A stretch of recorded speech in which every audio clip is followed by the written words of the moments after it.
Tolong jelaskan apa yang Anda ketahui tentang pendamping desa.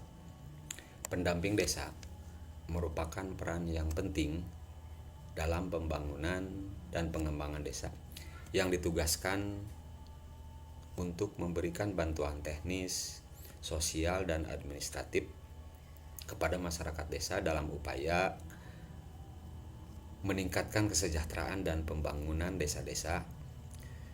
Juga harus mempunyai semangat entrepreneur, mengorganisir berbagai kepentingan menjadi kepentingan kolektif. Pendamping desa juga harus menjadi fasilitator intelektualisme dan aktivisme. Pendamping itu harus banyak belajar, mengupgrade diri, banyak diskusi agar terus bisa meningkatkan kemampuan. Dan juga pendamping desa itu harus menjadi storyteller atas perkembangan ataupun permasalahan-permasalahan yang ada di desa-desa yang didampinginya. Sekarang, inovasi atau usulan apa yang akan Anda kembangkan di desa untuk contoh mengembangkan BUMDes? Yang pertama, saya akan melakukan observasi, menganalisa potensi-potensi yang ada di desa tersebut. Contoh sektor agrowisata, mengembangkan sektor pariwisata dengan memanfaatkan potensi alam yang ada ataupun juga budaya desa itu bisa dikembangkan.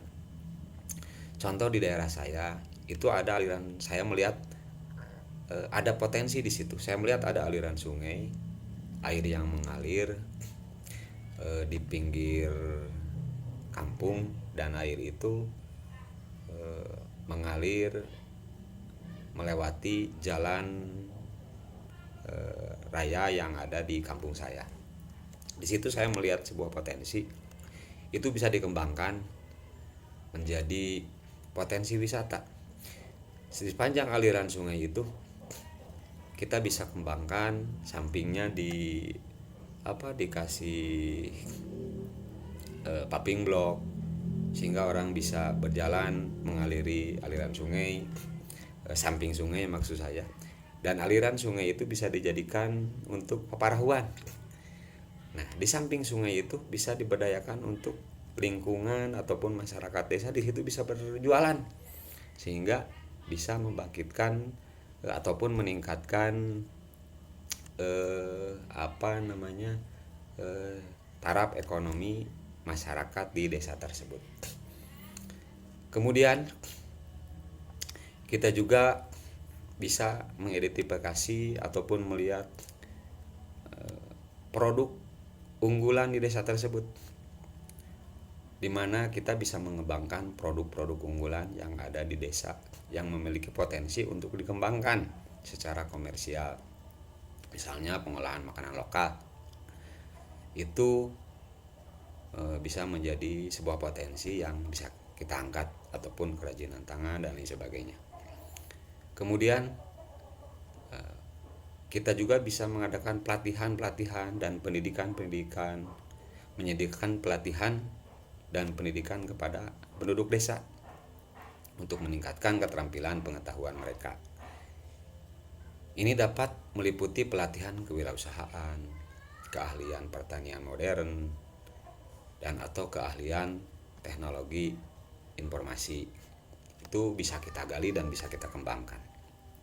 Kemudian juga untuk mengembangkan, kita bisa dorong desa ataupun BUMDes untuk membangun koperasi desa, mendorong pembentukan koperasi desa di desa untuk menggabungkan sumber kewirausahaan, keahlian pertanian modern atau teknologi informasi. Di situ ada juga sektor pertanian, sektor perikanan, ataupun produk barang dan jasa lainnya.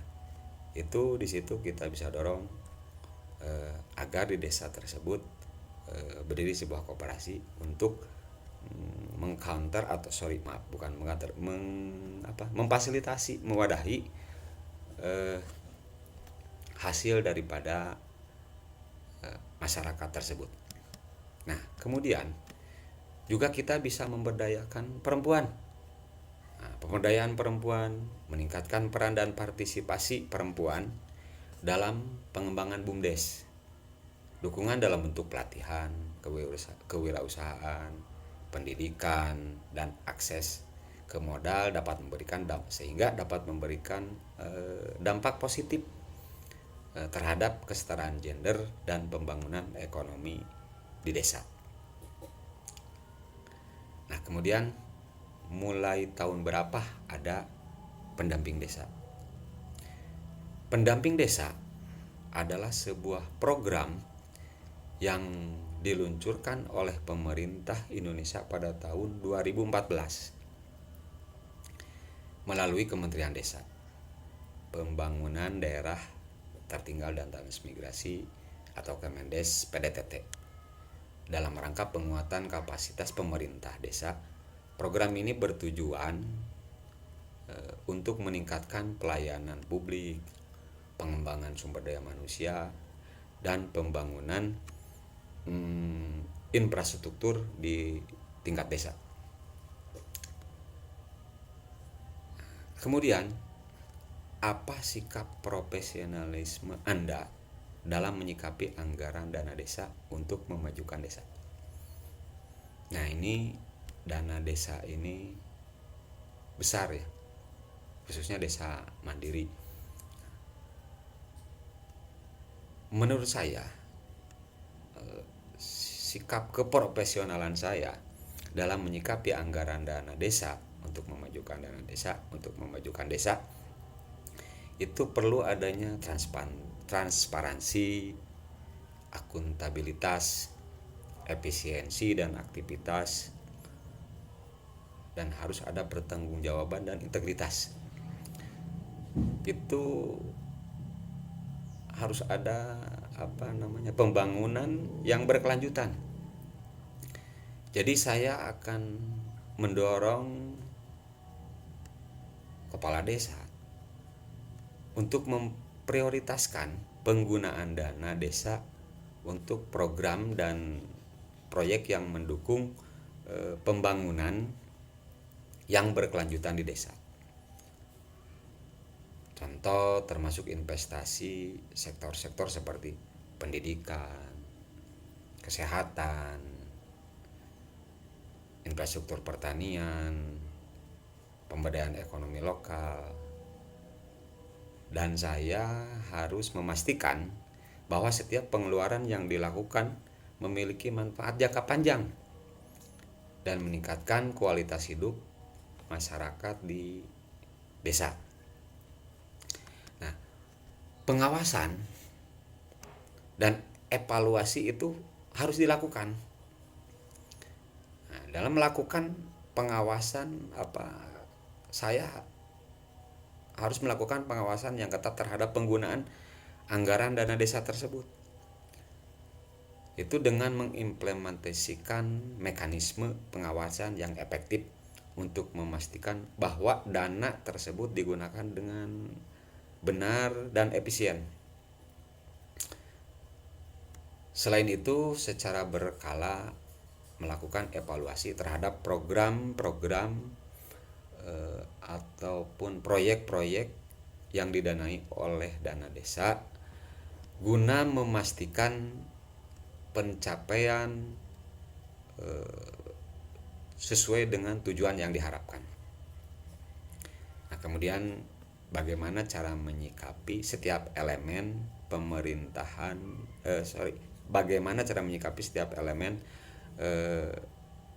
desa. Di desa itu ada berbagai elemen. Ada Bamusdes, ada masyarakat, ada KAUR, ada tokoh dan lain sebagainya. Hal yang harus saya lakukan, saya menjalin hubungan dengan baik, menjalin hubungan dengan berbagai elemen masyarakat, berkomunikasi dengan baik. Jadi saya akan jadikan diri saya orang yang aktif dalam berkomunikasi dengan para staf desa, kemudian dengan tokoh-tokoh masyarakat, sehingga terjadi hubungan yang baik, hubungan yang lancar. Nah, saya akan menyampaikan pendapat, saran, ataupun masalah dengan cara yang sopan, terbuka, menjaga komunikasi yang baik, dan membangun hubungan yang positif. Berpartisipasi dalam pertemuan dan kegiatan desa, hadiri pertemuan dan kegiatan yang diadakan oleh pemerintah desa, seperti musyawarah desa atau kegiatan masyarakat lainnya. Ini akan memungkinkan saya untuk memberikan masukan dan juga memahami lebih baik terhadap kebijakan dan program-program yang sedang dilakukan. Saya akan mencoba mengajukan pertanyaan-pertanyaan yang relevan jika ada hal-hal yang tidak jelas atau ragu. Saya akan pertanyakan hal-hal seperti itu kepada pemerintah desa. Saya akan menetapkan pertanyaan yang jelas dan relevan untuk mendapatkan pemahaman yang lebih baik. Kemudian saya juga akan berkontribusi pada pembangunan desa. Bantu masyarakat desa dengan terlibat dalam kegiatan pembangunan desa. Dan juga saya akan mencoba membantu mengorganisir program-program sosial, menyumbangkan waktu dan sumber daya saya yang ada untuk berpartisipasi dalam kegiatan bersama dengan berkontribusi positif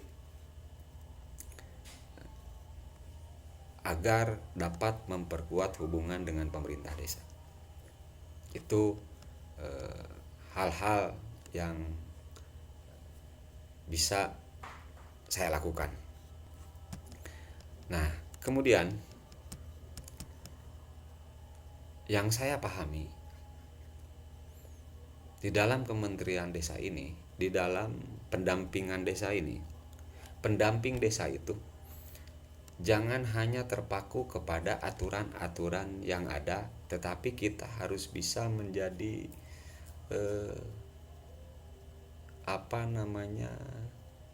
menjadi seorang entrepreneur, seorang teman, seorang mitra dengan kepala desa, agar kita bisa sama-sama membangun desa tersebut menjadi lebih maju.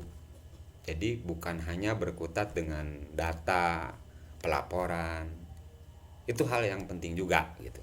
Tetapi yang lebih penting adalah bagaimana caranya desa itu bisa mendapatkan manfaat dari kita. Dengan adanya pendamping desa di desa tersebut, maka desa itu menjadi maju. Kita ada manfaatnya di situ, bukan jadi benalu. Nah, seperti itu. Jadi itu pemahaman saya tentang pendampingan desa di desa-desa, khususnya di Kabupaten Purwakarta. Terima kasih.